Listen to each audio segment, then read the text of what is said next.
responsible for you know, for helping change the entire country's attitude about Russian communism. You know, because once he detailed what was going on in the gulags, it was. Okay, Nick, do you want to just sort of start with? Yeah. Let's get to work. And don't forget to thank our sponsor. Ah, yes. And I'll go tell our. So turn our camera on here. Yeah.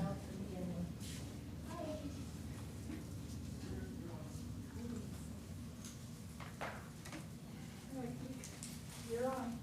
All right. Well, thank you everybody for attending. This is our WooCommerce meetup.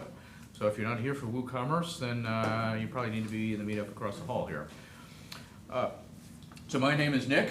I'm one of the co-organizers. I'm also one of the co-organizers of the General WordPress meetup. And we have here my partner in crime, Toyin. Sorry? Just Hi. say hi. Yeah, there you go. So, and Sandy, who just headed out of the room here. So we organize this meetup. I'd like to, if you're enjoying your pizza, please say thank you to, very good, yes, to Liquid Web. So Liquid Web offers WooCommerce specific hosting. They need to bring their, Is there a discount?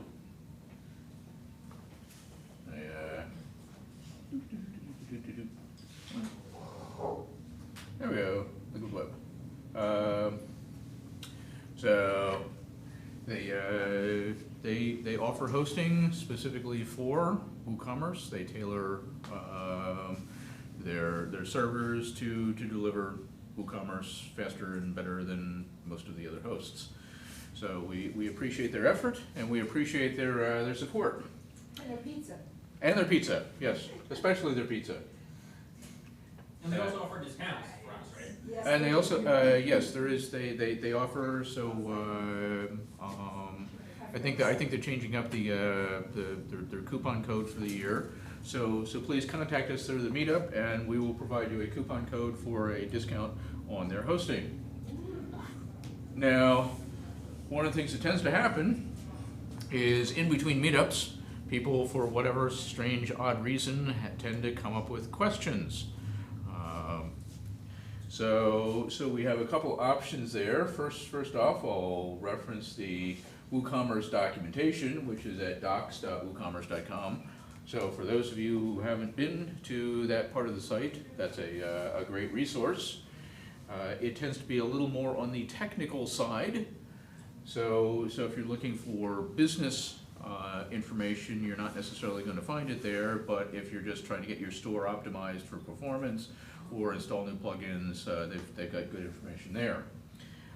If you don't find it in writing, then one of the things we also suggest is going to WooCommerce Slack. That's an odd name. HeroKuapp.com. Heroku, yeah, it's a, thank you, Heroku. So that gives you access to a Slack channel, which is basically where everybody who's WooCommerce designers and developers hangs out, and it's a live chat channel, so you can post up questions there. You put in your email address. It will send you a link to it and enroll you automatically, and then you can just post up questions, and generally somebody will answer you, typically same day, unless you're posting middle of the night on a holiday, which tends to be the time when things are guaranteed to go wrong, but unfortunately you may not have support then. Post those links in the meetup so they'll be able to get them. Okay, great. So, and then our topic for today is how to build and maintain a multilingual WooCommerce site. So one of the things that we do at the end of each year is we poll our members to say what are the questions that are most important to you. We post that to the group, it gets voted up or voted down, and so the 10 hottest topics for the year basically define what it is that we're going to be talking about. So this was one of the big ones.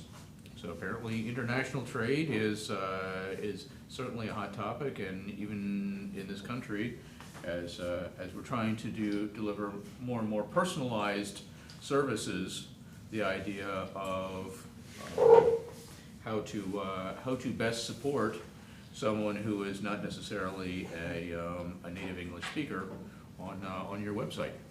So, Toyin, you ready? Yeah. All right.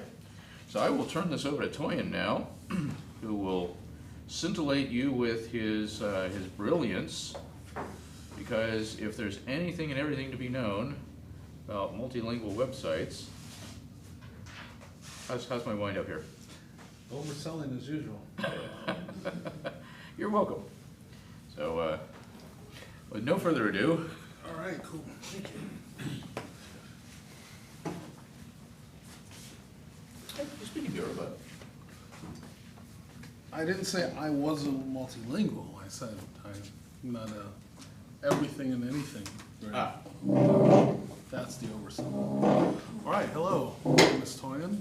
Before we get too far here, how many people here are developers? 1, 2, 3, 4, 5. All right. So let me get cracking here a little bit. We'll talk multilingual. So let's see if I can get this. Antones? Yes. Going to release the correction? All right.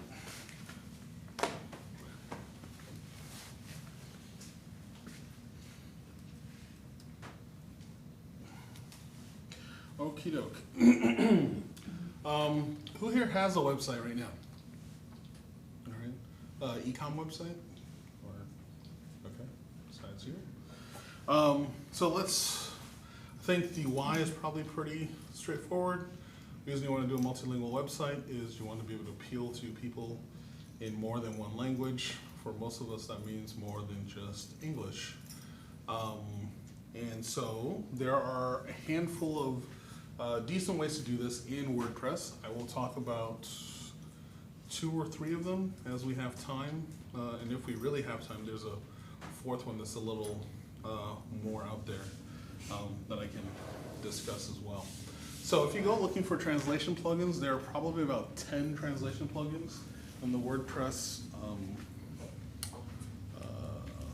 code repository. Actually, let's pull it up right now. We'll start here. By 10 translations, you mean? 10 translation plugins. Okay, 10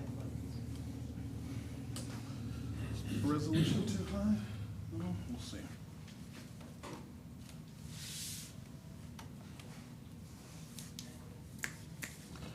So we're just gonna go look at plugins. I'm gonna highlight a handful of these. We'll say translate. Okay. We'll go with this. All right, so if you have not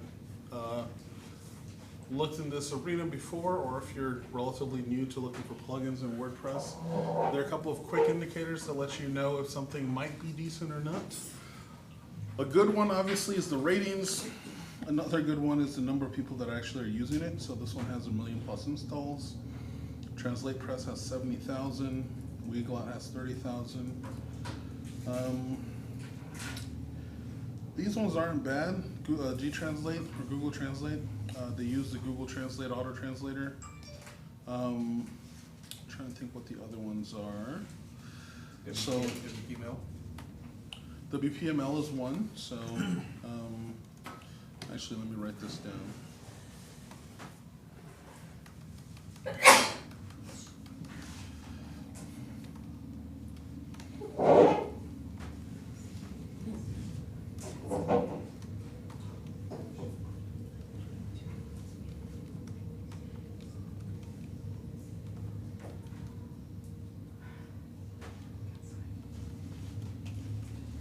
So I say G-Translate, but there are like 2 or 3 different Google translate services out there. Talked about local translate already. Polylang is another one. Lang.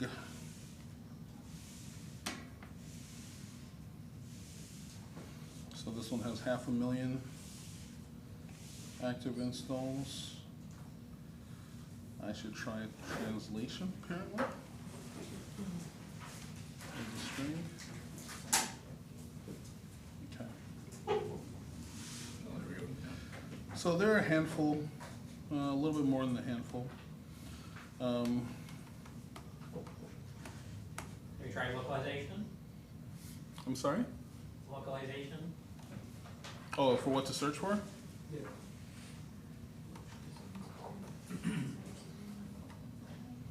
So localization is generally something programmatic, like what will be in local translate. Okay, so here we get local translate and we get weglot again. That's pretty much it. Okay, All right. so there are about 10 of them. Yeah, go ahead. Does the price among those 10 vary much? Yes, some are free and some are, well, all of these are free because they exist in the repository. However, there usually is a big difference between what the free tier will do and what the pro tier, if there's a pro tier. For example, there are some where I think you can get a second language for free. And if you want to do any more languages, you need to pay for the pro version. There's some where you pay, the base software is free, but to get translations, they charge you by word or by 1,000 words or something like that. So the software is free, but you're going to pay a monthly cost of $100 or something if you want 50,000 words translated. Wow. Right? So something like that. But again, it's cheaper than having a full-time translator. Right? So depending on the kind of business you do, depending on the country you're in, you might be required to have your site in more than one language, right? So if you were operating for somebody in Canada, by law, you must have a Canadian version, a French version of your Canadian English website, right? You can get sued and you will lose if that comes up, right? In the U.S., obviously, it makes sense to target people of Spanish-speaking people, depending on where you are in the country. It might also make sense on different sort of ethnic groups. So I am Nigerian, and so if you are in Houston, you might want to have a site translated to Yoruba for the grandmas who don't speak English very well, or something like that. Right? Obviously, if you're international, especially if you're dealing with the EU, you want to be able to handle a lot more languages. Right? So normally I would go through and do a bunch of slides, but I felt like doing something a little bit different today and actually showing you how to do some of this stuff practically. So we're going to go through a handful of these plugins and see where we get. All right. So first thing, I went and I created a handful of WooCommerce sites and loaded some sample products on them. So we will pull up, actually what we will do is we will use a different browser. All right.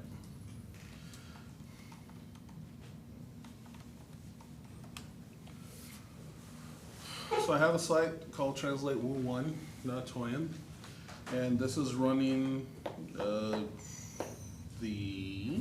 storefront theme. I'm gonna click on shop, and you can see it looks like every picture of WooCommerce you have ever seen, probably, right? All right, so the question is, how do we make this, let's say, in French or Spanish, the only languages I have sort of a clue on. So let's do some basic stuff on setting this up. So what I'm gonna do, and I'm gonna do this for 3 sites, I think. Okay, so Translate Woo does not have one. Okay, so I'm going to do Translate Press, which is one plugin. I will do Loco Translate. And if we have time, actually no, we'll do Translate Press for sure, and we'll do Weglot for sure, and if we have time, we'll do Loco Translate. And there are pros, and there's some significant pros and cons to each one, so I will explain that shortly. Let me close those guys.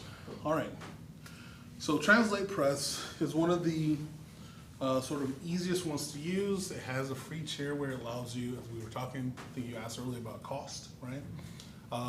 It lets you do one other language, okay, for free, and then you can download or go buy the pro version on their website. And so prices are here, starting at 80 pounds, 79 pounds, 79 euros, right? Brexit. Brexit, yes. Yeah. 79 euros. So you can do it for one site. Unlimited sites for $1.99. We'll probably change that at some point. But so you can use this if you want to have multiple more than 2 languages, right? But I'll give you a quick demo of what that looks like. Translate Press has a nice little feature I wish I had written myself, but I don't have that kind of time. So it's kind of cool to see. And so let's start off with what you see here on the front page of the shopping site. We have Flying Ninja, Happy Ninja, T-shirt, Happy Ninja, sweatshirt, right? Mm-hmm. All right, so we go back over here. And we're going to attempt to translate something.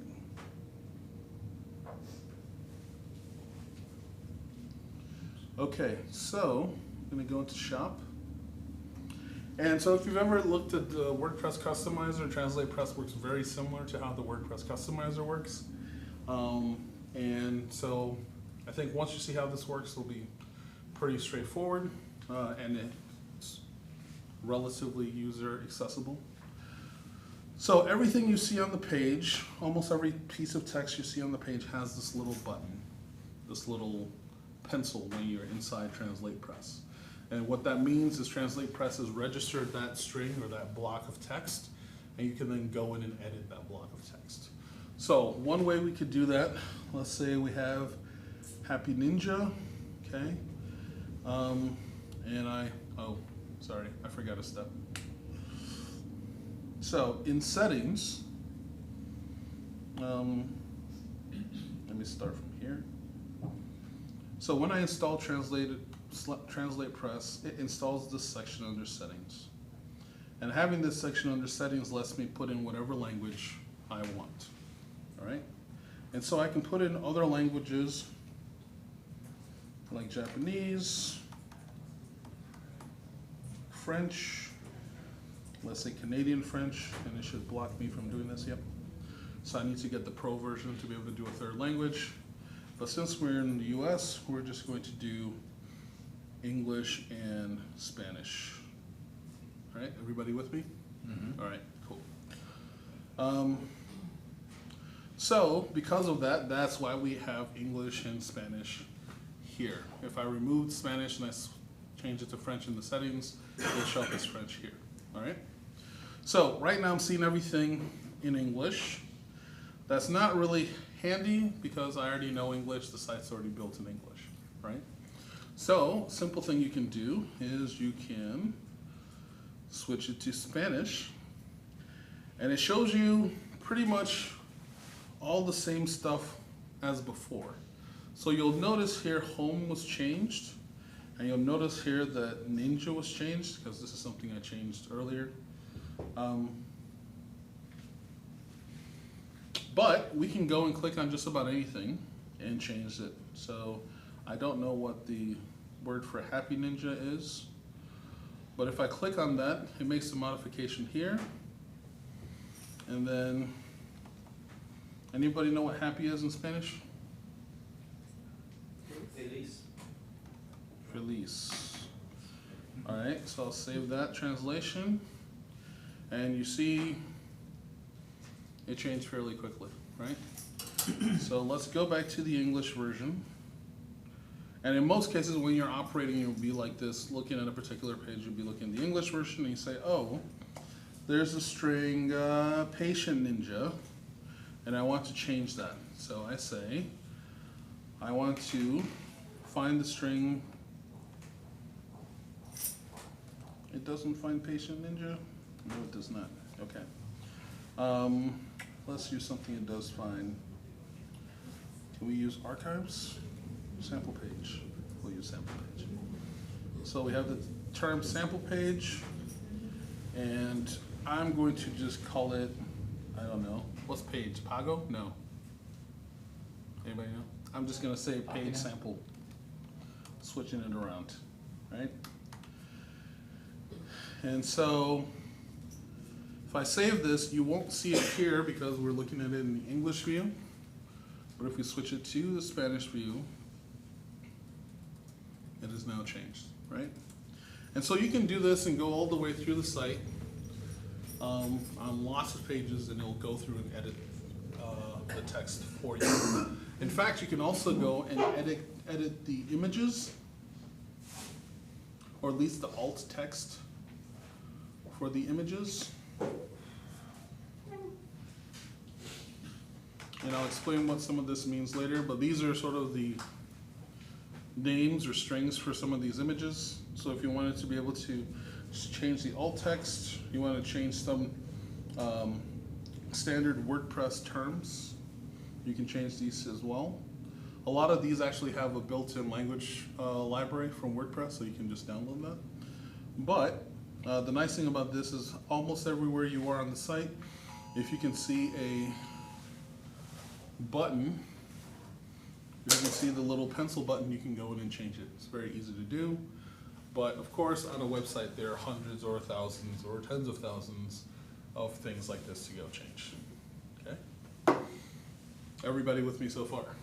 Yes? So in this plugin, I saw you manually typing in the equivalent. Does that mean you have to figure out each translation yourself and put it in? Yes. Okay. So there are a couple of things you can do if you don't want to do that. There's an automatic translation thing you can turn on. And this never works well for me. But Google Translate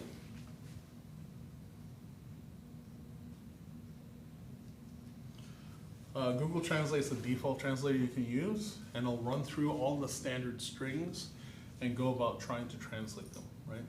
The benefit of ecom is a lot of the words and actions are fairly straightforward. Cart, checkout, shop, etc., etc. As long as you're not doing something fancy like purchase, or maybe not even purchase, I don't know, something weirder. Layaway. Right, or attached to your basket, or put in your shopping duffel, or something weird like that. Google will handle most of the basic translations. The place where Google Translate will fail, or is more, not necessarily will fail, is more likely to fail, are on the places that have paragraphs, right? So if you're doing a title, 1 or 2 words as a directive, it's fair, get started, sign up, those kind of things. Google has lots of experience with those kind of words all over the internet, and it will be fairly accurate. Even with the other stuff, it will still be relatively accurate, about 80% accurate. So if you took something from English and converted it to Spanish and converted it back to English, this paragraph might not be exactly the same, but you could figure it out. It's gonna be probably like Chinglish or something, but it should be close enough that your audience can understand it, right? It's not a good look, of course, because that means your Spanish is not the best, or your other language is not the best. But this is a good sort of shorthand where instead of having a translator that has to go through all, several thousands of strings to go translate them, they can more just sort of glance over it and say, yeah, that looks good, as opposed to trying to think of the exact wordage to translate.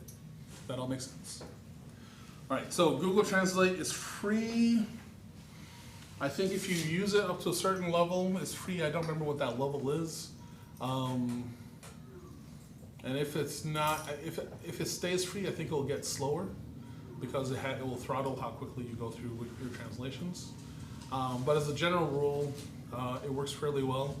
And you can, if you weren't using a tool like this, you can copy and paste it into Google Translate and paste it back into here. Yeah, go ahead.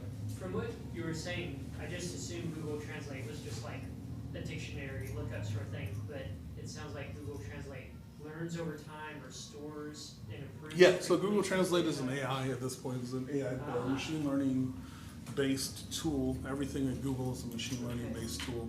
When it first started, yes, it was a dictionary Yeah. or a dictionary translator, but it hasn't been for 2 or 3 years at least. Okay. Now, Google Translate is not the only game in town, but oftentimes they're the best, at least for the Romance languages, Western European languages. I don't remember the name of the software, but there's a tool out of Tencent that's better if you care about Chinese. There's also a tool specific to Japanese. And where I'm from, there's somebody working on a translator for Pidgin English, which I think is pretty interesting. But as a general rule, Google is one of the strongest players out there in the translation market by virtue of size and their level of interest, right? There are other people, so Weglot is one I'll talk about shortly. They also have their own unique translation language. I think there's DeepL is another translation service, and they also give you a certain amount of translations for free. So the problem is, if you have a lot of content, at some point Google is not going to translate the rest of your content. It's going to say something like, you've hit 100,000 words, we're done translating for you, so long, right? And so you need to start thinking of who to look at to pay if you're going to be pushing a lot of content into multiple languages. Okay. So there are generally two, I guess sort of three, but two main two main approaches for translating a website. Okay. So one approach is you say, here's what this website looks like, and for every unique piece of text on this website, we're going to exactly translate it into the other language. Okay. So this is the letter of the law approach. Okay. The letter of the language, I guess, approach, right? So if it says 5 words over here, sail on blah, blah, blah, blah, blah, they're going to get as close to sail on blah, blah, blah, blah, blah, literally, or near literally, in the other language, right? The other approach is to take more the spirit of the language, or spirit of the law, if we will, which means that they're not necessarily one-to-one comparisons, right? And so cases you'll see this is, for example, let's use Canada. No, not let's use Canada. Let's use, there's 2 places that speak French. Belgium and France, right? They both speak French, but they have slightly different French. But more importantly, they have different holidays, right? So if you went to the French-Belgian site versus the Canadian-French site or the French-France site, they might have different ads up because it might be their equivalent of, I don't know, it might be Charles de Gaulle holiday or something, right? Or I don't know if there's a Charles de Gaulle holiday. No, I'm sorry? Nobody liked it. Nobody liked him? no. Or our equivalent of President's Day somewhere else, right? That is something that is country specific, not necessarily language specific, right? So you don't want to have obviously President's Day makes sense to do in US Spanish as well, but it might not make sense to do in Canadian English, right? And so if it doesn't make sense to do in Canadian English, you really want the spirit of the law because you don't want your Independence Day for Canada to show up on July 4th. You want it to show up in October, whatever it is, October 1st. July the 1st. July the 1st, thank you. July the 1st, Americans of July. Thank you. What is October? Oh, no, never mind, that's Nigeria. Okay. You want the Independence Days to show up on different dates. You want Thanksgiving to show up on different dates. Boxing Day means something different between the two countries. And so you want to be able to change the context more than just literal or near literal translations. Does that all make sense? All right, cool. I will get to that if we have time, but I want to show you guys an alternative approach for handling translations, two alternative approaches for handling translations besides the one we just did. Now, the one we just did is really, really easy to use if you are doing the translation yourself, or if you're doing something like hiring somebody to do the translation for you and you want them to be able to get the context of what's on the page as they're making the translation. Okay? All right. So, anybody have more questions on the Translate Press one? Anybody? Okay. So we will move on. Again, here's the pricing again, $80 to $200 for the plugin. You have to translate the stuff yourself or use Google Translate. It does not do the translation for you. Well, it does do the translation for you in that it triggers Google Translate. Okay? That's a one-time fee, right? I'm sorry? That's a one-time fee, right? This is a per year fee. Oh, per year. Yep. Which I think is what everybody, if they have not, should be going to because they need to be in business, right? So, so actually, here's a good example of why just using the Google Translate by itself is not going to solve all your problems. And the reason is there's fewer strings here than are on the page. So, for example, oh, so you notice, if you notice here, I did Happy Ninja and I changed the title here. And it also changed it here because there's a matching string, right? Or matching section of text. I should use that instead of string. So we could do the same thing if we change Ninja Silhouette. It'll also change it here. Okay, so like this Translate Woo 1, I don't think it's in this list. Oh, yes, it is. So I could change it to 2020. Not Translate Woo. Sorry, I'm not very original today.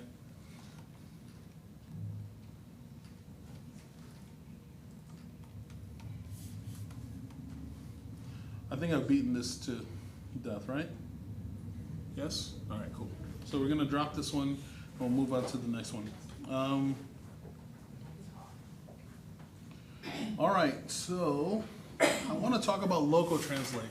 So the way that Translate Press works is very nice. You can sort of see it from the interface, and you can sort of click around and say, click, I want to translate this thing, and you type the thing in. It's great for if you want to be careful about line breaks or what a piece of text looks like in context to the rest of the page, right? But that will take forever if you're having dozens or hundreds of pages you need to translate content on, right? So what if you just had a faster approach? What if you had the spreadsheet approach where in one list is here's the list of all the things in language 1, and you just need to crank through and type in the list of all the things in language 2, right? Local Translate gets you there. So there's a thing in not just WordPress, but other PHP projects is you can create a, I don't remember what they stand for, PO and MO files. They're basically a dictionary, like somebody was talking about earlier, where it's I have this string of text in quotes, and the second string will be what it translates to. If you see this string translated to this when it's in that language, okay? All right, so I just installed Local Translate.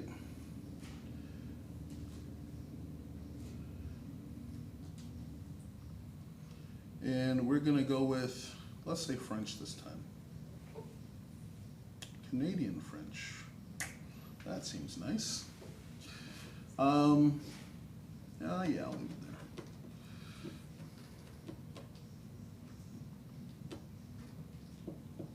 I don't think I have to change anything else. Oh, I need to do that again. That shows your PO files.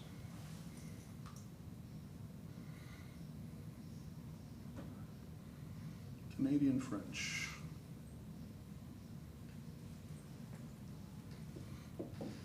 All right, so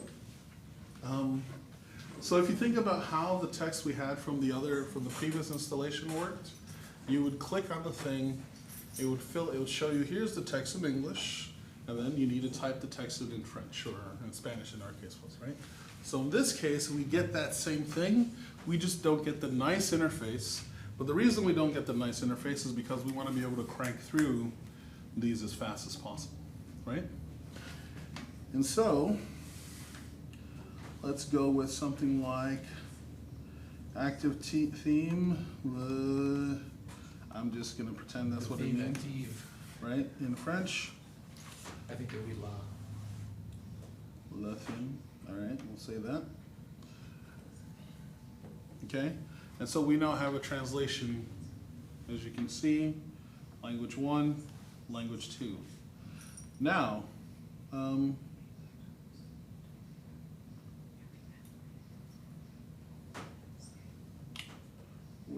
is it?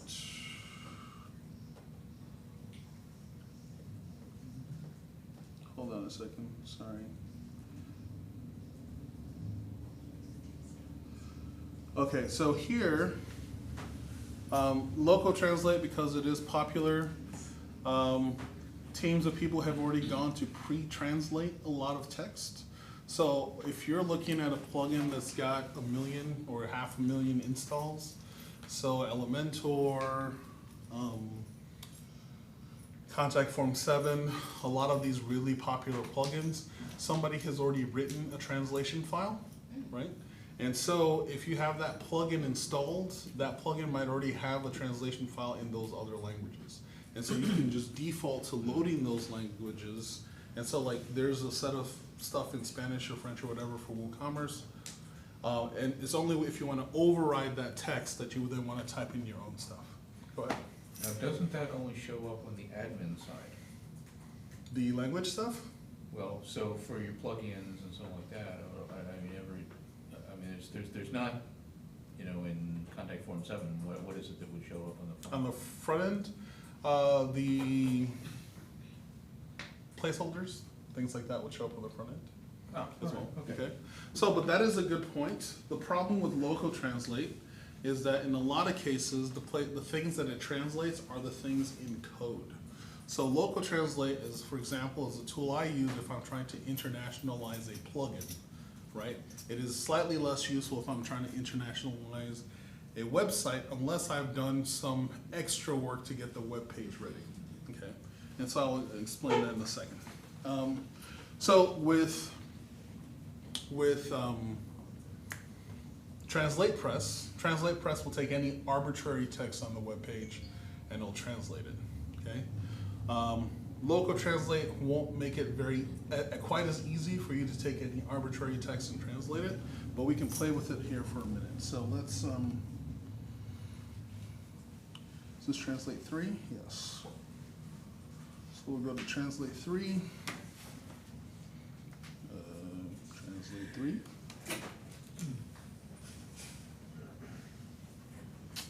Ew, that's no bueno. Okay. So there's a setting I have to do for permalinks.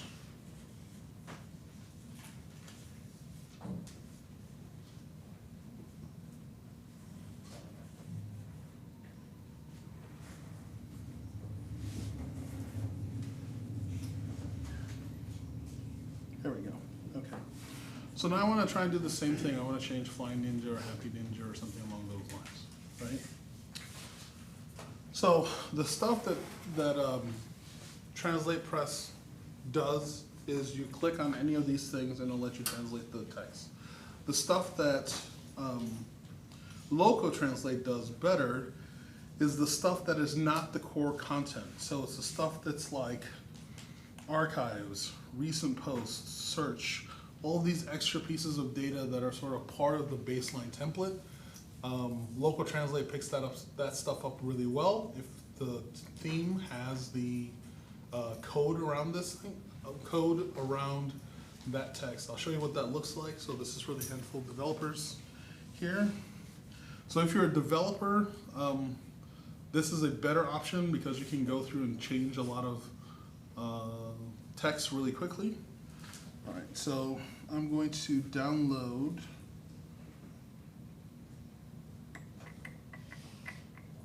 no, I'll just use the appearance plugin. Okay.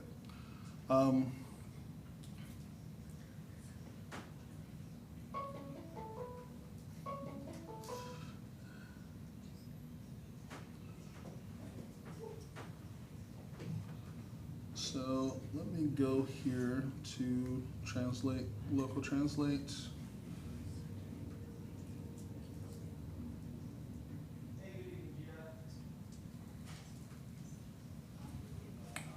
Why did this disappear?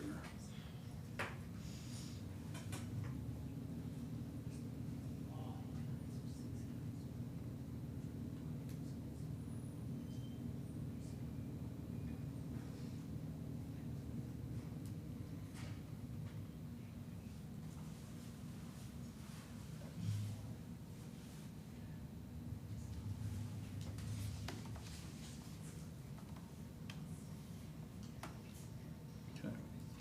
So if I'm looking at a PO file,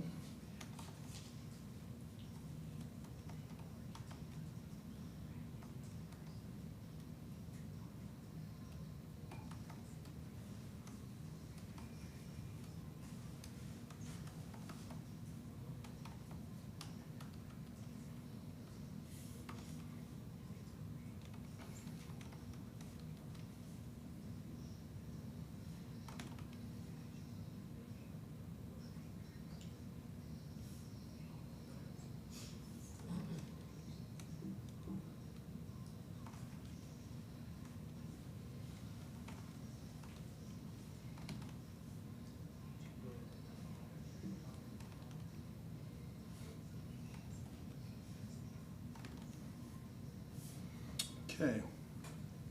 So again, this is more for developers, but if you go into local translate, Canadian French, okay. So what you're seeing here is 2 rows.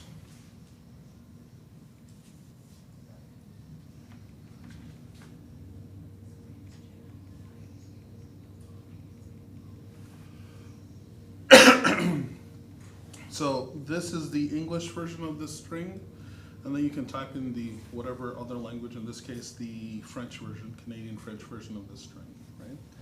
So you can do the same. So if you're a programmer or you know a little bit about how to handle text like this, this allows you to go very quickly through the text files. When you then go in and edit these text files, you can upload it back up to the site and it'll mass update your text strings. Okay? It's not as easy to use as Translate Press, but it lets you update a lot of stuff faster, right? Okay. Questions so far?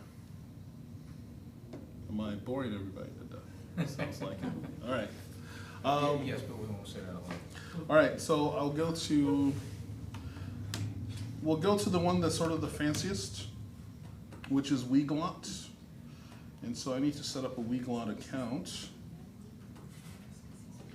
So Weglot does a little bit more than what Google Translate does. It does the automatic translation, and then it has a human, not always, but it has humans check your translations, right? So essentially what happens is the algorithm figures out what a translation is, and then it figures out, I think this is 85% successful translation, or this is a 35% successful translation.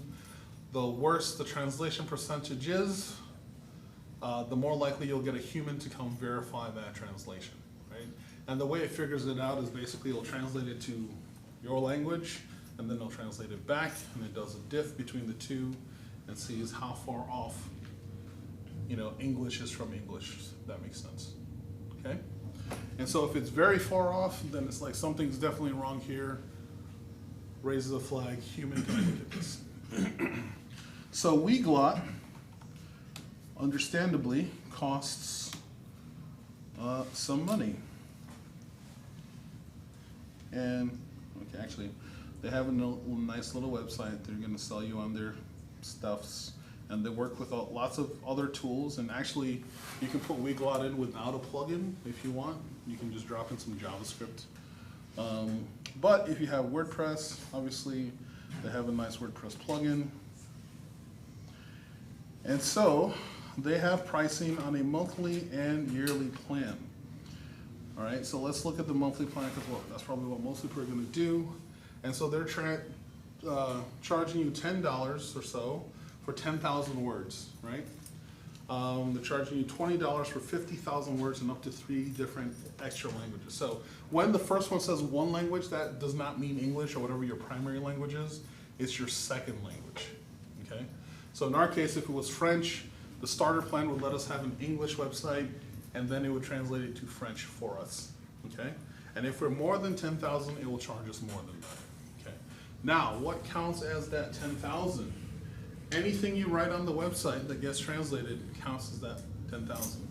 So, headers, menus, blog posts, all of those are things you probably expect to count as part of that 10,000. However, if you turn on certain features and you send out emails, or you set up RSS feeds in other languages, those also count as the words that they will charge you for. Okay. This is still crazy cheap compared to a human to go through and do this for all your changes each month, right? And so what they do, again, is they're not using a human all the time, but they're using a human when the delta that they're expecting is too high, and then they go back and double check the work, okay?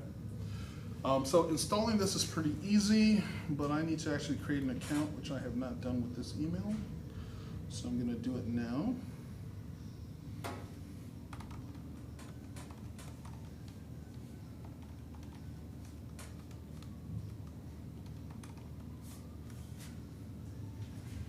And I think you get like a 10 or 14 days free trial. I haven't used this in a while. And project name, I'm just gonna call it Translate Woo 4.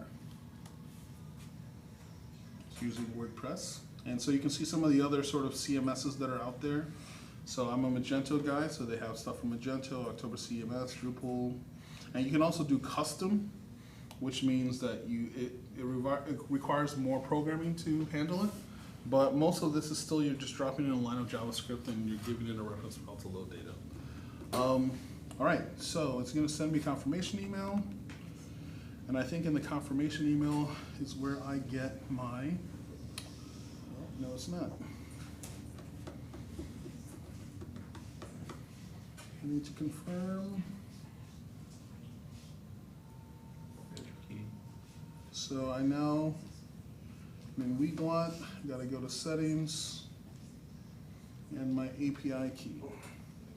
Now, this is not the greatest example because obviously I have Hello World and I have some, very simple sample products. But my original language is English, and I use French, and yeah, we're still gonna stick with those because I don't know German. So we'll go with Spanish. Latin. No, that's a dead language. Oh, country.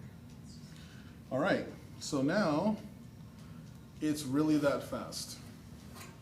Okay. That's the thing that's really cool about this one, is it's crazy, crazy fast, considering that, all you did is sign up for an account. So we'll go back to shop.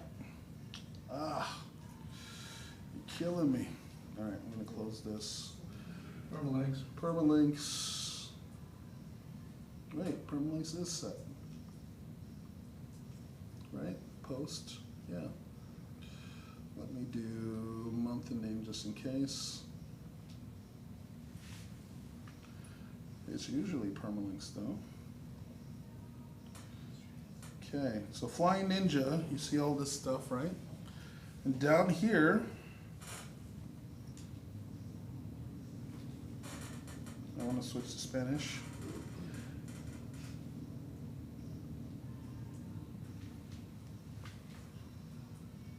I just switched to Spanish. What happened? Did Google just translate for me? I don't see anything translated. I know. It translated for like half a second. Okay, and click Espanol. Yeah, aha. Thank you, Google, being too helpful. Okay, so we were able to confirm that Ninja Velador is, I don't remember what that is, Happy Ninja? No, that's not Happy Ninja. This is Happy Ninja. And so now we can find out what Patient Ninja is. Paciente Ninja, right? And so it's gone through and translated all that stuff for me with almost no work on my part, right? Now they are going to charge me on a monthly basis, but it's pretty nice. So let me show you a couple of other settings here. So it's a quick question. Mhm. After it is translated, Yeah. do you have to retain that connection to them? Or does your translation go away once you disconnect? Your translation goes away. Okay. That's why it's a SaaS. So Okay. they have not changed your data. They have a JavaScript engine that is doing a just-in-time translation for your data. So it's very fancy. Google does not love it. Google tolerates it. But if your site is slow and then you add this, no bueno. The other options are obviously much better. If you care about optimization and site speed. Okay? So if this is a real-time correction, if you go in and change the spelling on a word, that's a new word out of your 10,000. That's correct. So if you are one of those people that likes to polish their blog posts and edit and edit and edit, nobody here that I know that's like that. I just But- think that's ugly of you to bring it up. I'm not saying I'm not the same way. Because there are days, man. I know, but I'm just saying, if you're that kind of person, each I go down edit, that rabbit hole. Way out. each edit costs you money, all right? So, And offline. so something to keep in mind, No all color right? coding. So you can also say, hey, don't go translate this string, this category of stuff. You can also say, I want you to translate my emails and things like that. So if we go to the settings, if I can remember where my settings are. In Weglot, so the same page where I put in the API key is where I put in my settings. And I can do more than just one language here, because again, they're charging me by the word. So I've got Spanish, and let's do, come on. Portuguese. Oh, I only got What one about like language. prepositions? Do you get charged for like A or B and stuff like that? Say that again? Do you get charged for like A, B and stuff like that? Prepositions. Article, you should be, it's still a word, right? Yeah, it's still a word, yeah. I mean, a word's a word.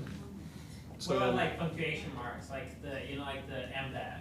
Do you get charged for that as well? it depends on what the translation is, but it'd be part of a word. So my assumption is Well, M yes. dash is separate, it's not connected to any word. So then it would still be an M dash, right? Yeah. But, you know, Because that would just be the the HTML. percentage of the text on your site that's going to be an M dash is significantly low, right? So it's unlikely that it's the 4 M dashes on your site that takes you over the 10,000 item mark, right? And pushes you to the next category. Depends how many M dashes you have. Right, but if that's your style, I mean, that's something to keep in mind. You're saying, am I being charged for this? Yes.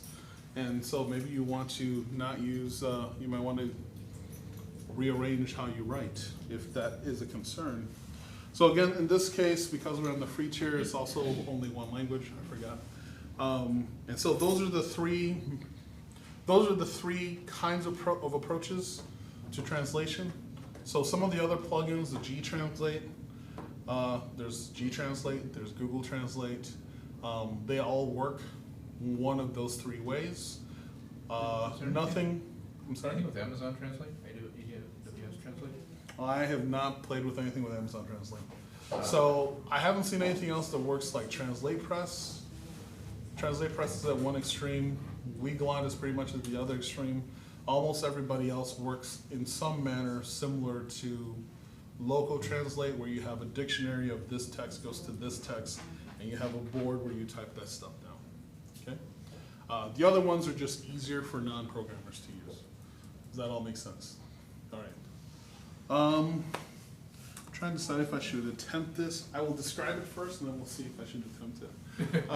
All right, so Go for it. there's remember we talked about the letter of the law versus the spirit of the law, right? Mm-hmm. All of these are letter of the law approaches, okay? So there's also a spirit of the law approach, and the spirit of the law approach is I'm not taking a page to translate, I am translating a whole site. So I'm saying, I'm making a US English site /EN or something, US Spanish site /ES or EN_US or something like that, right? And so each one of those is a folder on my website, or it's a subdomain. So what you're actually doing is building a set of sites on a multi-site installation, okay? So if you want to do it that way, the reason you'd want to do it that way is for things like being able to handle different holidays, right? Being locked to be able to not be locked into a one-to-one translation relationship.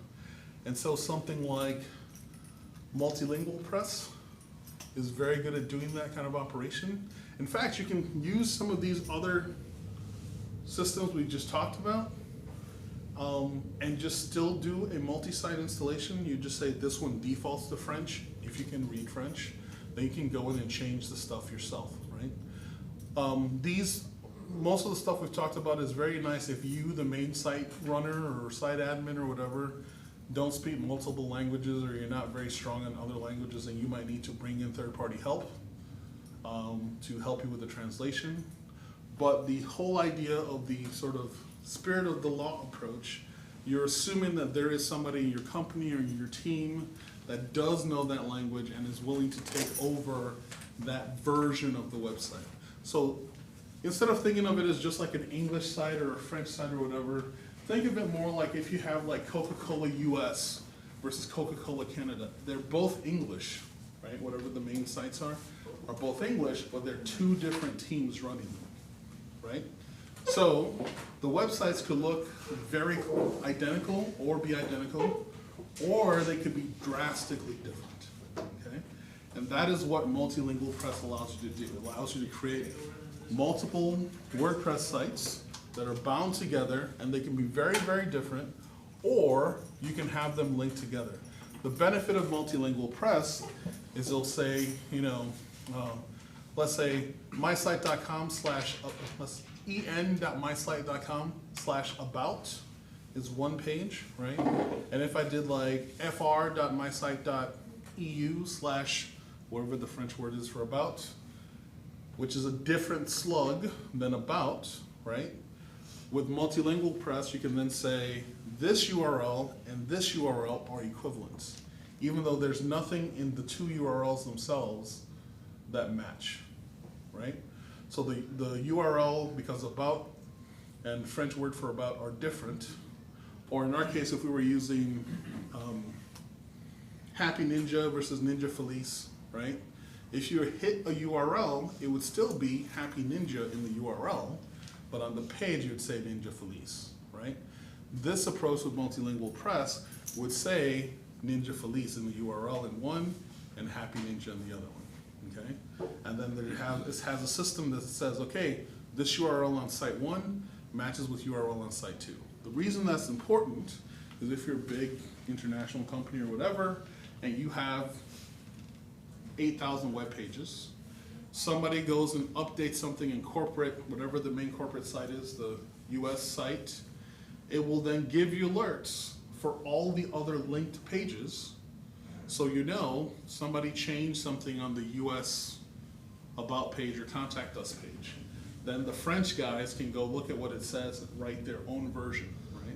They might not be saying call this 800 number, they'll be saying call whatever the French number is, right? Because again, it's about the spirit, not the letter here. So if we change something on the US site, if we change something on the Spanish site, everybody else gets to know, and then you decide, do I want to copy that behavior or not, right? So you're not bound to the other behaviors of the other sites because you can be truly independent. Does that make sense? Yes, no? So far. Okay. So let me talk about one more thing, and then I think we might want to try it. So all of the stuff I've talked about so far is text. This does not help you with pictures. This does not help you with banners. And so for that, there are a couple of tricks you can try. Actually, let me show you something. Crap, can I remember the URLs? What was the candle place I worked at? Camera, please. Candle. Oh, candle.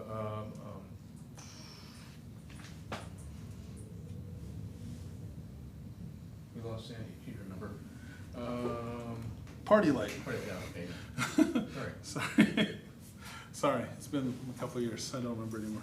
All right, so Party Light. This company, not this one. We'll do Party Light that.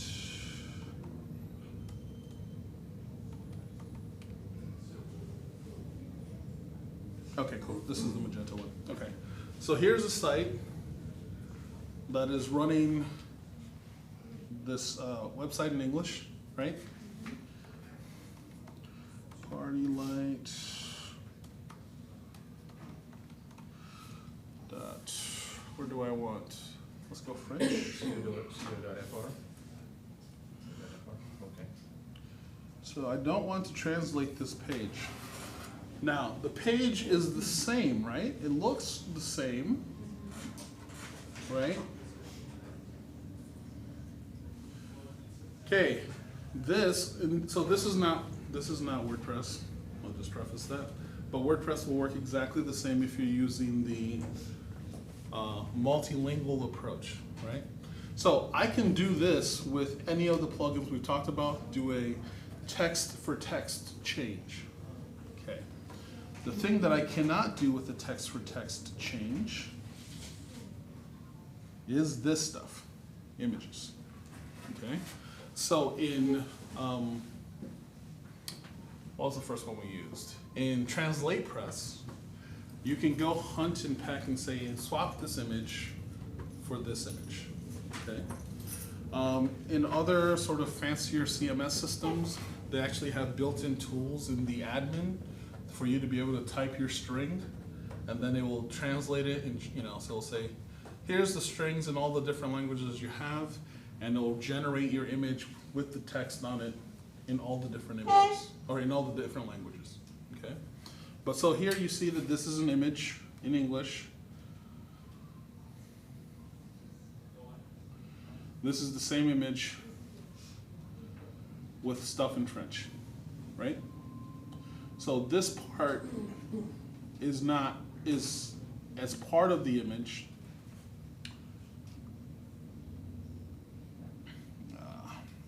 As opposed to this kind of stuff with just text. Does that make sense? Yeah, go ahead. Sorry for coming here late. No problem. But the translation with TranslatePress, how one-to-one or because some languages it may not translate in reading it understandably in their culture or language. Right. How one-on-one is it?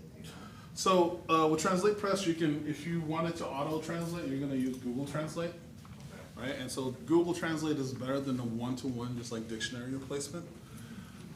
It still does not mean it's going to be as good as what a human is going to do, right?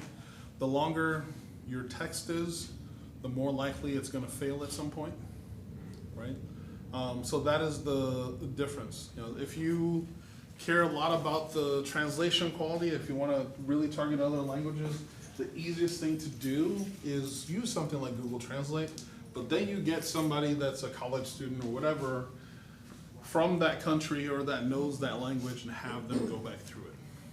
Okay. You don't have to, you can mix and match the tools. You can use the TranslatePress for the UI aspect, and then once you've generated some set of files, you can export it out with something like a local translate. And then they get a spreadsheet or they get a document that they can just do without ever being inside your website, right? So those are ways that you can handle the translation. You're talking about images, switching out the images a second ago. Would those images just have different translations, on the bottle or something like that? So in this case, they don't, because it's the same, I know the people that are doing this is the same team that actually does this. They're in, I think, Belgium, and they just do it for all the languages. But there are other ways of handling this. So a popular tool, nowadays a popular tool, is if you've ever used something like Canva. Canva is sort of like a poor man's Photoshop, except that Canva has a lot of sort of pre-built templates that you can very quickly make something. So for example, I made this one, Boom Shakalaka. I think I'm not sure what kind of cake it is. It's got raspberry topping. But I can change this very quickly with some other text, right? And so if I had Happy Ninja here, I could then open this up or have a person on my team, or it's me or whatever, and go to Ninja Feliz and export 2 different files. Okay. I think one day WordPress will have support for this in the system, but the idea would be, you know, in the future you would have this image and you'd say, here's the text I want it to be, and it'll say, give me all the different versions, right? And then it'll take text 1, put it in there, generate the image. Text 2, put it in, generate the image, and sort of work through it so that you have each version of that text, right? So if you said 50% sale in English, it would translate to half off or 50% or whatever makes sense colloquially in that language for whatever all your other languages are, right? So right now, WordPress does not have that kind of functionality as part of the CMS, but if you need to be able to do that kind of behavior, this is a very simple tool to use to be able to do those text changes pretty quickly. And also just do the banners yourself. Other than Translate Press or Google Translate or find someone to translate it for you, is there any other like plugins that you recommend? Or I think you might have missed it, but Weglot is a pretty popular one. Weglot, W-E-G-L-O-T. That one has integrations for just about everything you can think of. And it's a hybrid, so it's AI plus humans, or humans at some point. Weglot, W-E-G-G-Y? W-E-G-L-O-T. It's this. So I talked about this a few minutes ago. So this one is a pretty decent one. Again, but you know, this is a calculus between how much you're willing to spend and what you need to be translated and how many languages you need to be translated, right? So there are 7-point-something billion people on the planet. About 5-point-something billion people can get online now. And about 2-point-something speak English with any kind of regularity, right? So if you want to be able to reach some of those other people, it might make sense to do it in those languages. If you want to reach some of those people that are here in this country, it might make sense to do it in other languages, right? And you know, again, depending on what country you are, if you have a national language, more than one national language, like Canada, you might have to build the site in multiple national languages. Okay? Does this all make sense? Are there questions here? Okay, I'm not sure if I have enough time to do this thing. Okay, so what do you think? Should I attempt this thing, or should I pause and take random questions? What's a better approach? Anybody care? Do we have any random questions, or do we want to watch Dwayne embarrass himself in front of the Random WordPress or WooCommerce account related questions. Oh, well, then he starts defining random. That's not that random anymore. Yes, it's less random, but it's still random. It's more chaotic. It doesn't have to be about translation. More chaos than random. So, anybody have questions, or do you want me to soldier on with this? You said there was a regular WordPress meetup as well? Yes, there is. There's a beginners meetup. And I'll look that up and- since Sandy is not in here. She is the brains of this operation. Yeah. Is it Tuesday? Is it second Tuesday of the? I believe it's second Tuesday. So the next one is March 17th. That seems a little bit more, maybe that's the second full Tuesday or something, or Is it something. in a different location? It is in a different location. It is T-Works Co-working. Yeah, At which Four is, Corners. and I don't know where that is. It's somewhere up north. It's It's north. 620 and 2222 area at the Four Corners. So it's just before you get to 2222 on 620 going west. So it is up there. I think I've been there twice. So we are down here, and it is there. So this is Mopac, this is 360, and then you go out 2222. It's a really nice facility though. Yeah. My answer to that is the same for people's answers for coming downtown. I don't want to come and park here because it's impossible to find parking. And I'm like, what? It's a What time did you legitimate say? schlep. Monday, It's 7 to 9. Yeah, as long as you're Yeah, not. 7 to 9 on 17th. And as Sandy said, I think earlier, we will be doing some special events. Mostly because most of the stuff I find interesting, we can't really talk about in 2 hours or 90 minutes or whatever. And so we'll do longer, stuff, so that we can actually, do something concrete and or discrete. Something you can show up and take something away mentally at least. Yes, go ahead. Are you familiar with charitable donation plugins at all? Specifically GiveWP, I'm not familiar with many of the other ones, but is there? I've been using one called Charitable for a nonprofit client I have, Mhm. and the problem we're running into is that our site is bilingual, but it's one where we do all the translations ourselves because there's not really a good way to translate a lot of their content. And the plugin pop-up doesn't translate. It's actually kind of weird, the headings of it translate, but then the internal pieces don't. I wonder if you have any suggestions for that, or maybe a better plugin? So, Weglot will work for that. On the plugin. Oh, on the plugin, oh. Yeah, so Weglot will work for that, and, what was the first one I did? Translate Press will also work for that. So if you look at those pop-ups so if you're in Translate Press, if you look at the pop-up inside your customizer style view, you can override it. So the reason that's happening is because the way that your plugin is working, it has a language pack, and that language pack is only the stuff that's in code. So if you just typed in something inside that box and you saved it, the system doesn't have any way to know what those strings are to be able to translate it for you.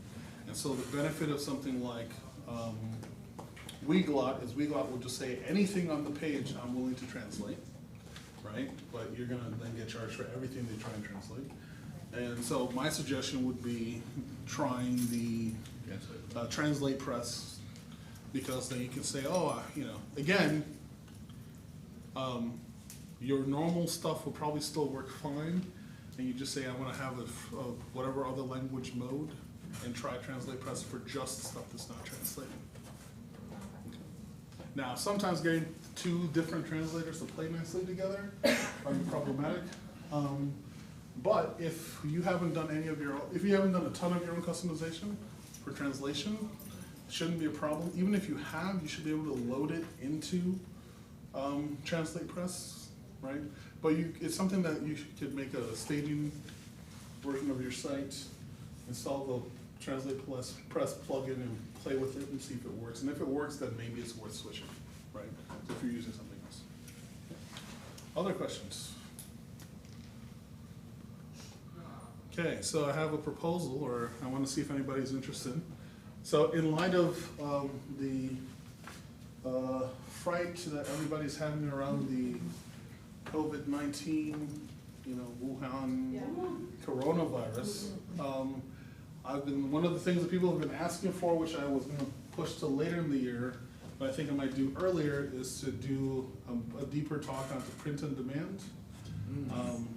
Selfishly, I've been working on a print on demand project, so I'd like to show it off also. But the question is, would anybody be interested in a talk about that next month or shortly after? Okay, so we'll do that next month. So how does it relate to coronavirus? Isn't it kind of like the opposite, because all of it is shut down now? No, so here's how things work in e-com. If you're ordering stuff from overseas, especially if you're ordering stuff from China, the second half. From Wuhan.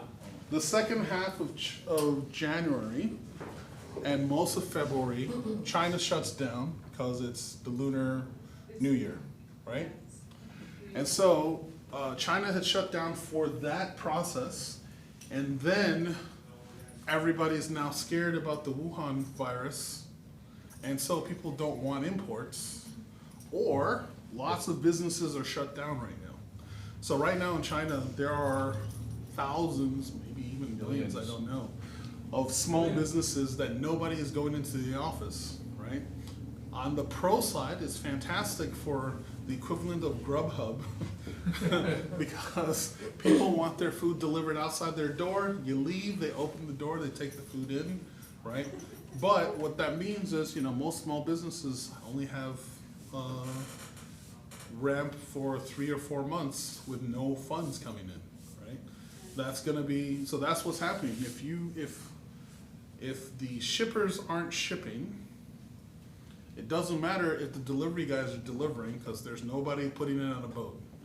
So if they're not shipping, the delivery guys aren't delivering, there's no point making anything because you can't get it out of your shop, right?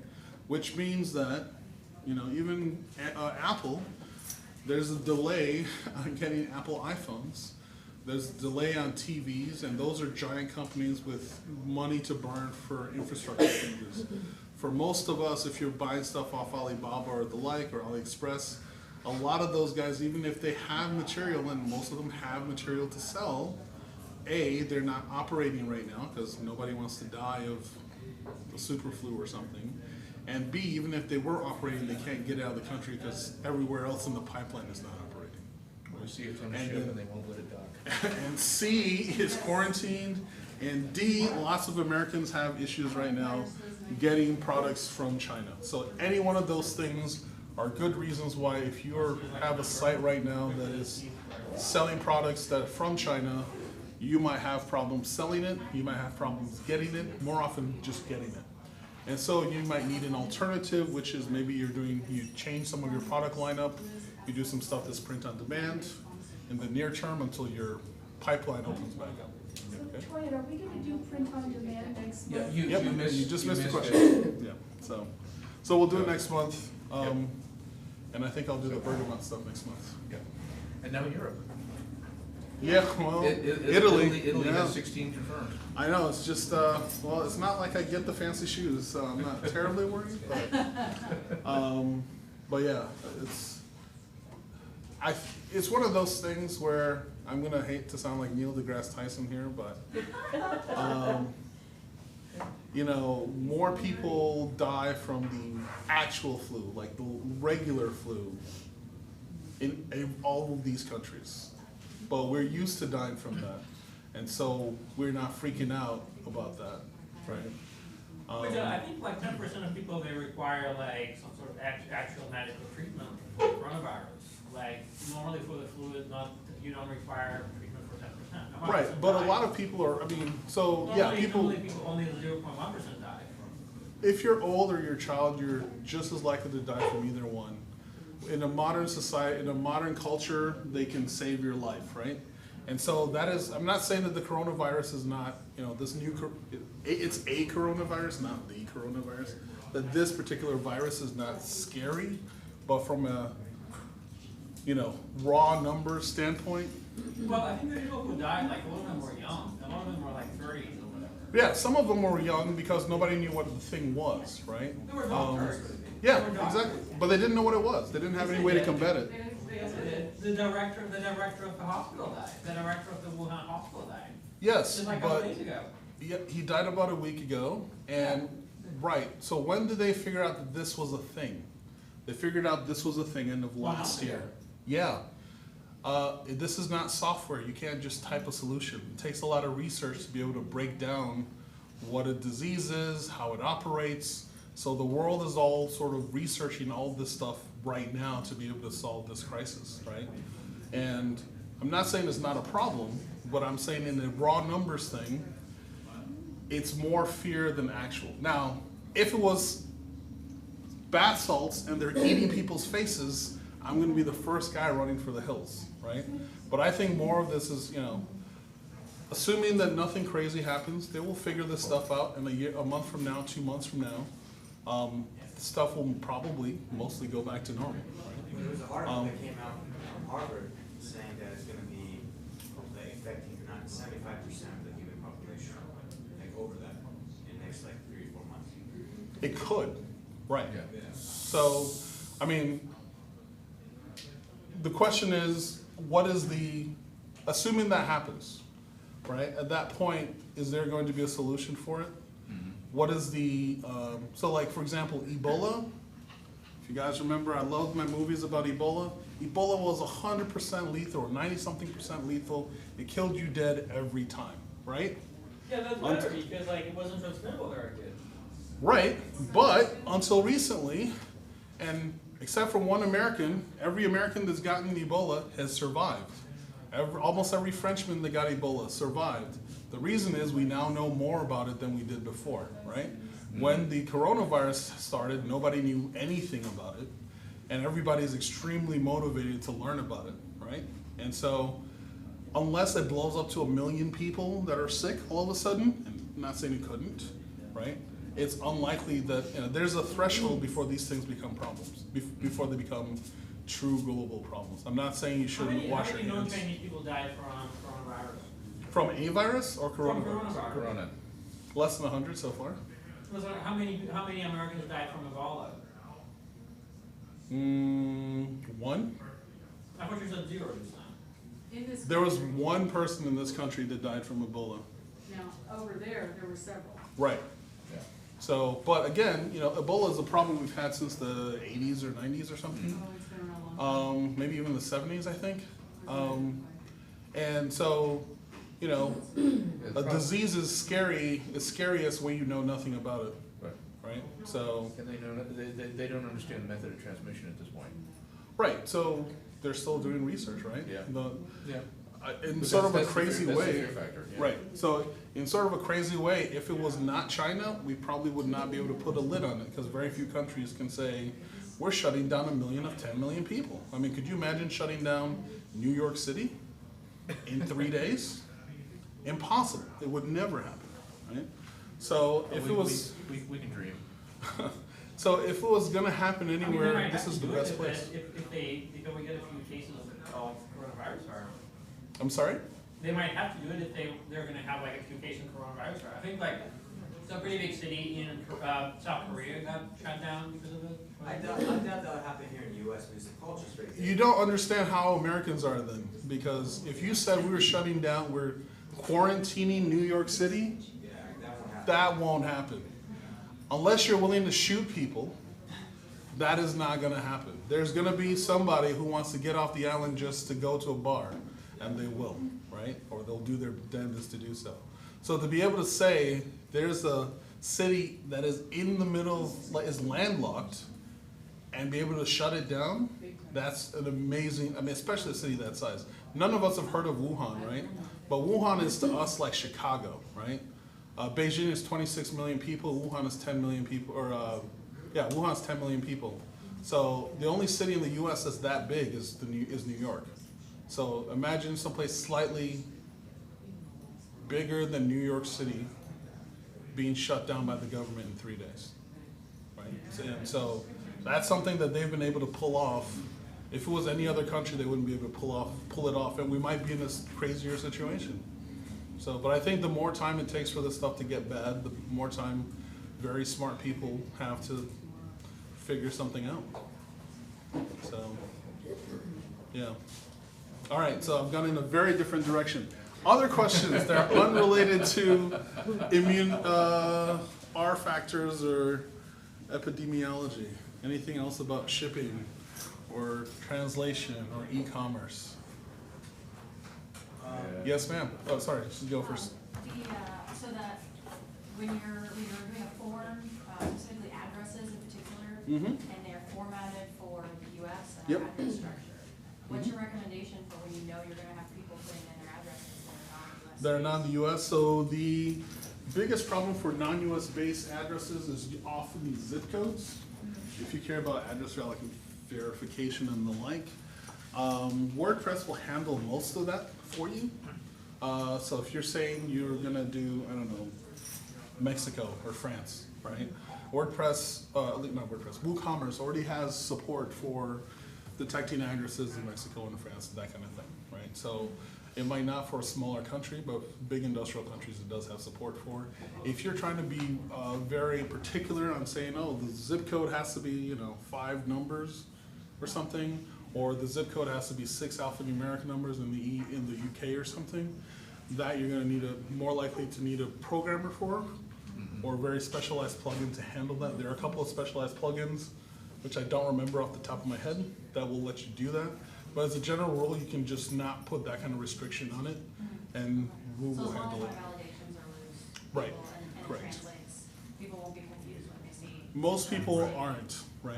And the people that are the most likely to not do the stuff properly are Americans, because we don't read.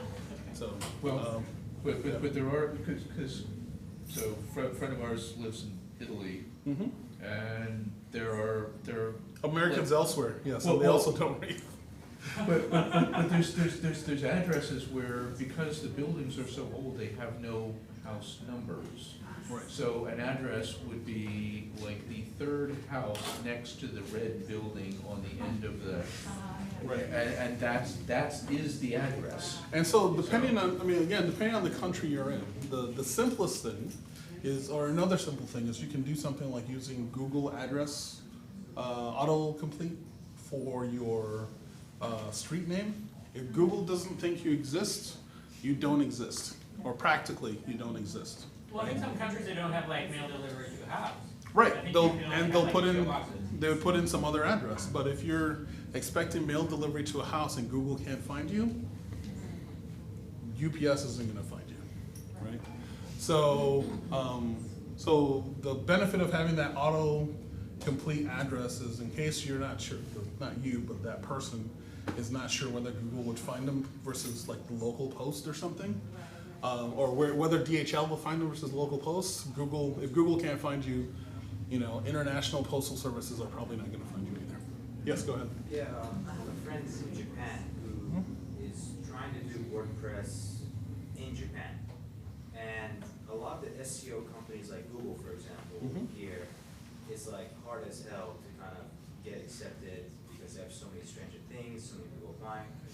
And in the companies, the other companies that do SEO, it seems like they're based here in the US and they kind of format things for English as opposed to Japanese. That is 100% right. So,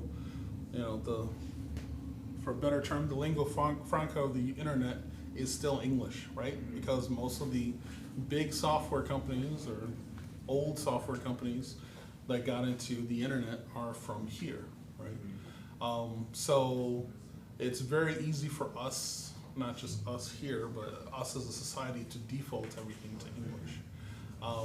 And so SEO rules, search engines, Google didn't work as a search engine for anywhere outside of, English speaking countries till like 2008 or something, right? Yeah, because they can, if they. I don't think it was LA, no.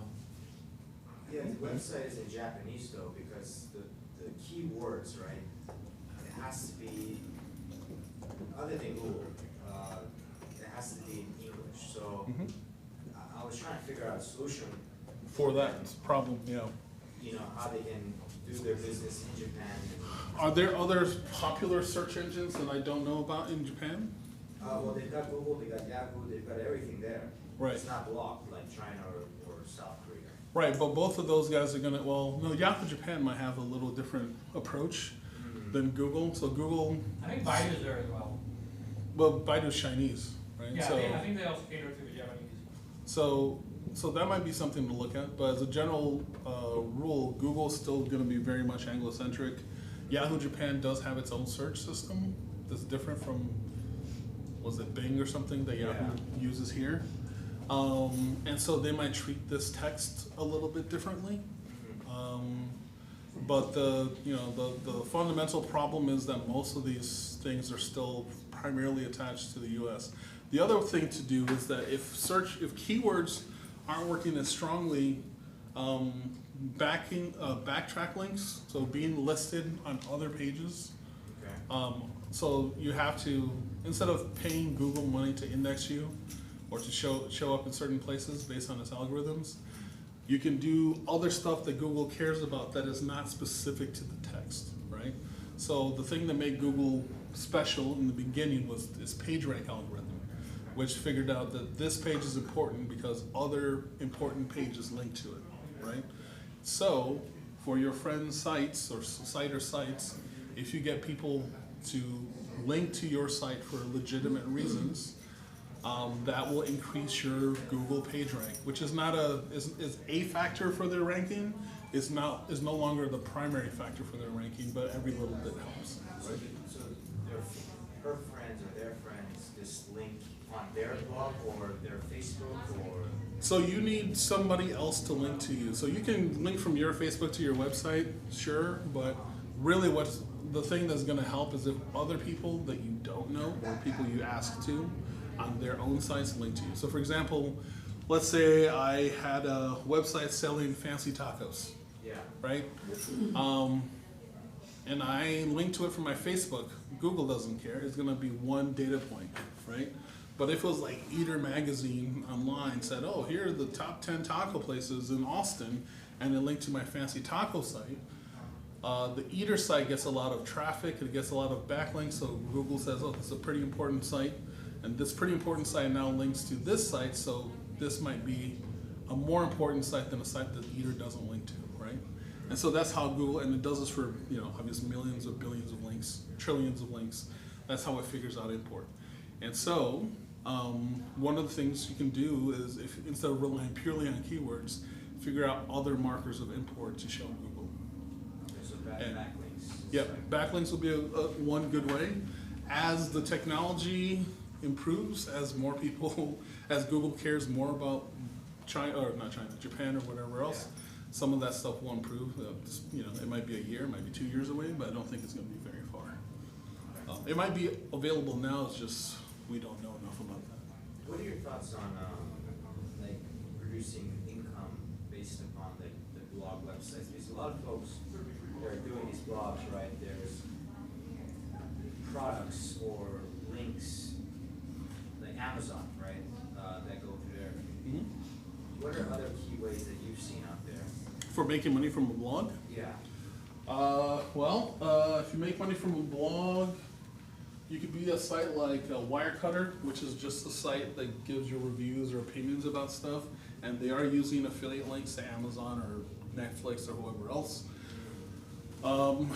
You can also have a blog that has interesting content on some topic, and then you can sell things related to that topic. So for example, if I wrote a site about camping, right, and I start selling my own brand of, tents or walking sticks or something, that's an area that makes sense. One of the things that's showing up more in the last year and a half, is people are starting to have sort of closed subscription lists where you have to pay to be in the subscriber. Yeah. And so you're paying money to get access to that website. There are a couple out there. Substack is one. It's not in WordPress, but it's something we're thinking about getting into to make a WordPress specific one. There is, what else? Don't forget good old ads. And I don't mean obviously you can always do like Google banner ads or something, but if you're in a particular niche, right? So if you were somebody that writes a blog about, what's that show? The Mandalorian as a TV show, right? Or you write other things of that ilk, maybe it makes sense to get ThinkGeek, I don't know if they still exist, to pay you $100 to put their banner ad on the bottom of the site. Right? You can do that kind of thing with Google, but Google's going to sit in the middle of that transaction and take some of the vig on it, right? But you can always just go directly to somebody that makes sense for your demographic and say, hey, we could stick your ad and you can pay us directly, right? So you can also do that kind of thing. Patreon is another option. Patreon, Patreon. So a lot of YouTubers use Patreon.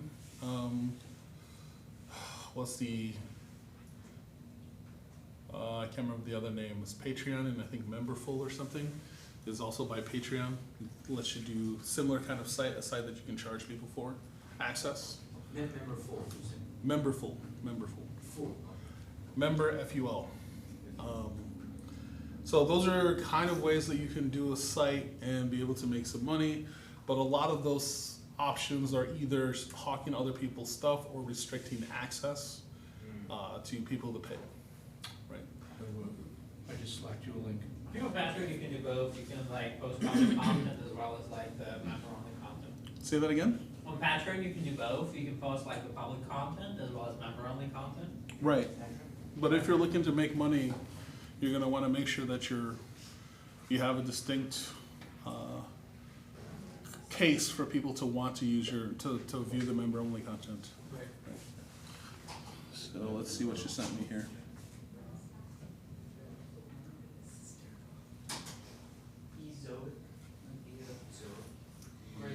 Okay, Japanese search engines. Whitelines.nl. Wait, this is Netherlands. Oh, okay, I see. Yeah. So you can come look at this, or we'll paste it later if you want to come check out the site. Yeah. There's a specific Yeah, so- URL. Yeah, so it's whitelines.net is the, .nl, right? well, so actually whitelines, if you look at the first thing next to the Japanese flag, whitelines.net guides, so it gives all the different countries. But that's specifically the one for Japan. So there's a list of Japanese search engines. I don't know how many of these. It's like a list of English search engines. Sure, there might be a lot of them, but there are only 2 or 3 that matter. Yeah, exactly. There's some of them that have like key, like several I've noticed like SEO sites that particularly work towards this type of demographic. Mm-hmm. So Right. it's kind of. So one of the things, and I don't know if Google does this specifically anymore, but one of the things that they used to do quite a bit was essentially go and scrape some of the smaller specialty search engines for content. So it could be that getting listed on a specialty search engine will still get you into Google. Oh, wow. Okay. Yeah. That's something else I was gonna say about that. Crap, I can't remember. Must not have been that important. Anyway, any other questions before we close up for today? So there's a couple of you that are like new here. One of the things that we did in last November is we asked our membership, what is it you want us to teach? So we've got new folks here. Is there something that you would like us to address this year? Like multi-language was one of the things that was asked for. Yeah, that's a good question. And some of the questions that I asked you guys touch base on, I mean, in depth, like SEO optimization, the different type of SEO technologies and tools that we can utilize out there. And also just how we can be able to increase that traffic. There's a great meetup that meets right across the hall, and that's what it deals with. It's, what is it, the Austin, I tell you what, Internet marketers? the internet marketers that meet. I will look up and I will put it in the notes, Okay. because they meet, I think it's like on the first Tuesday or something like that. And, Nick and I have been in a couple of those classes. and This they- is Mercer's? Yeah, Mercer, Yeah. yeah. Mercer. Mercer stuff was really good. Mm.